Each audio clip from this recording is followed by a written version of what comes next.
Halo teman-teman, selamat datang di channel kami. Semoga kalian semua yang menonton video pada hari ini sehat selalu dan semangat ya. Hari ini kita akan menjelaskan cara penggunaan website Akurat Online. Mari kita lanjut dengan videonya yuk. Pertama-tama kita membuka Google dan mengetik di bagian search-nya Akurat Online. Kita memilih bagian link yang paling atas ya teman-teman. Nah, di sini kalau teman-teman sudah masuk, kita akan pencet login yang di atas ini. Walaupun teman-teman sudah mempunyai nomor telepon atau email, tetap harus mendaftar. Jadi kita akan mendaftar dulu ya. Pencet login di atas. Di sini kita akan pencet yang di bawah sini, daftar sekarang. Kita masukkan nama.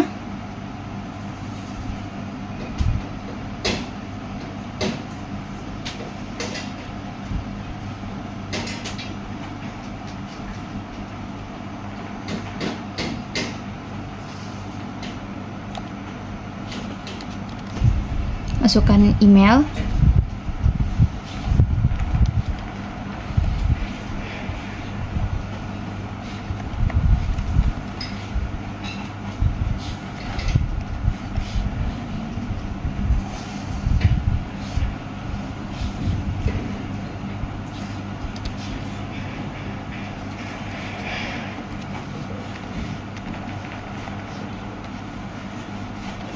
Dan masukkan nomor telepon.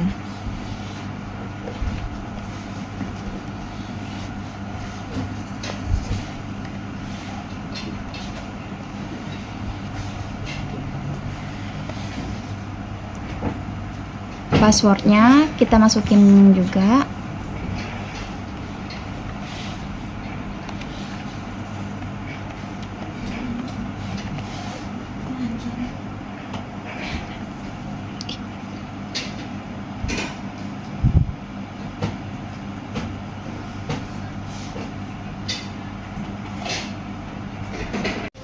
Dan teman-teman akan di sini kita lanjut membuat data usaha. Kita buat data usaha.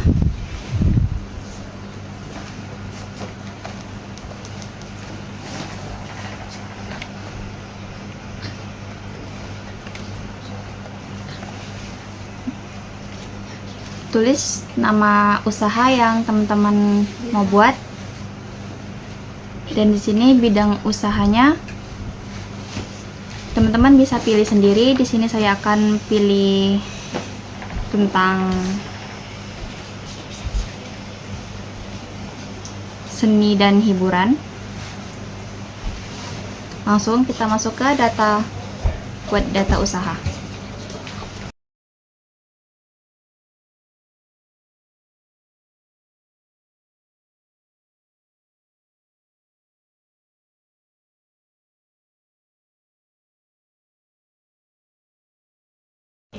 Baik, selanjutnya kita memilih kategori usaha. Kita mengambil contoh di sini jasa atau servis. Selanjutnya, metode biaya persediaannya kita memakai Vivo saja ya. Oke. Kita lanjutkan. Nah, selanjutnya kita masuk ke tampilan awal database kita ya. Nah, di sini yang di atas ini biasanya disebut tag. Di sini ada 3 tag ya. Nah, kalau yang di samping ini namanya disebut menu. Di sini ada pengaturan seperti perusahaan, buku besar dan lain-lain. Nah, yang pertama yaitu pengaturan. Pengaturan ini biasanya digunakan untuk mengatur pajak seperti beban-beban dan nama perusahaan. Nah, pengaturan ini biasanya digunakan untuk identitas perusahaan. Baik, setelah pengaturan di bawahnya yaitu ada perusahaan. Nah, di sini menu perusahaan tuh seperti pajak, syarat pembayaran, pengiriman, dan lain-lain sampai log aktivitas. Nah, kalau pajak ini biasa kita digunakan untuk menghitung pajak dalam perusahaan kita ya. Terus syarat pembayaran. Nah, ini biasanya syarat pembayaran ini dari kita bisa mengaturnya sendiri ya. Nah, selanjutnya itu setelah syarat tuh ada pengiriman. Nah, seperti pengiriman ini kita bisa menentukan seperti menggunakan mobil box.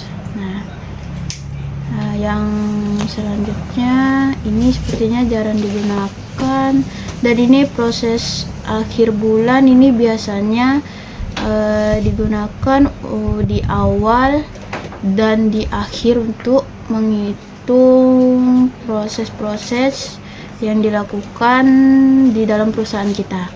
Nah, yang selanjutnya ini buku besar.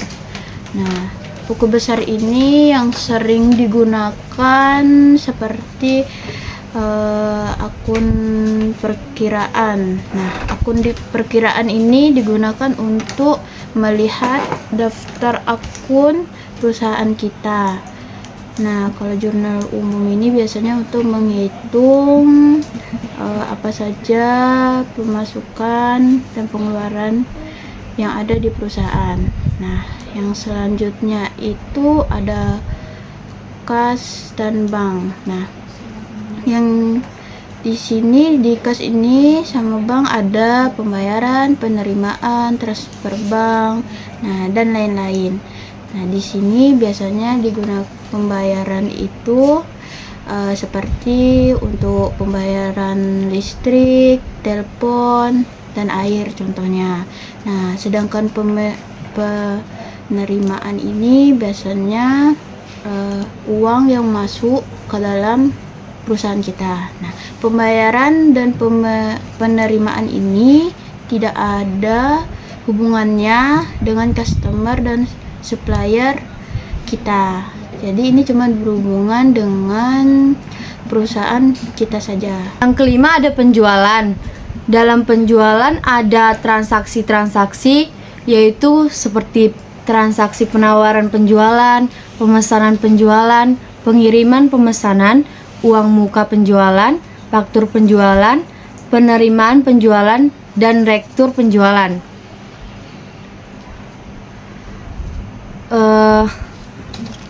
Terus ada kolom pelanggan yang di dalamnya bakalan diisi dengan daftar-daftar pelanggan di dalam perusahaan. Terus yang keenam ada pembelian. Dalam pembelian ada transaksi pemesanan, pemesanan pembelanjaan, penerimaan barang, uang muka pembelian, faktur pembelian, dan pembayaran pembelian. Terus sampai rektur pembelian. Terus ada kategori pemasuk. Kategori pemasuk adalah pelanggan-pelanggan yang diisi dengan pembelian.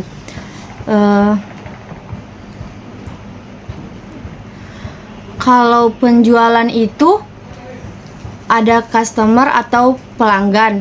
Kalau pembelian ada supplier atau pemasuk. Yang ketujuh ada persediaan. Persediaan ada transaksi permintaan barang, pemindahan barang, penyesuaian persediaan, pekerjaan pemesanan, penambahan bahan baku, penyelesaian perintah stok opname, dan hasil stok opname.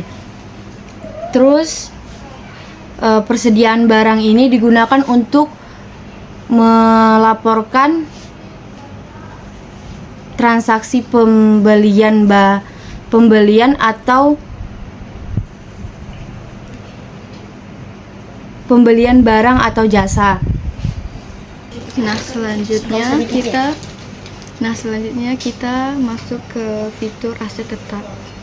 Di sini fungsinya adalah untuk melihat sebelum kita membuat data usaha, ini kita pasti masukin aset-aset perusahaan, kita masukin di sini. Jadi semua aset perusahaan bisa dicek di sini. Terus smart link text ini jarang sih digunain, tapi ini fungsinya perhitungan otomatis pajak, penomoran dan pembuatan faktur, integrasi dengan pihak pajak atau PJAP. Terakhir, ini daftar laporan. Ini kalian digunakan buat melihat daftar laporan, terus juga kalian daftar laporan perusahaan. Terus di sini juga bisa dianalisis daftar laporan perusahaan kalian dengan analisa AI. Oke teman-teman, itu dia untuk video kita kali ini. Semoga bermanfaat dan menghibur teman-teman semua. Semoga dari video ini kita bisa belajar cara menggunakan Accurate Online dengan membuat akun dan data di Accurate Online. Jangan lupa like, subscribe, dan komen. Bye-bye.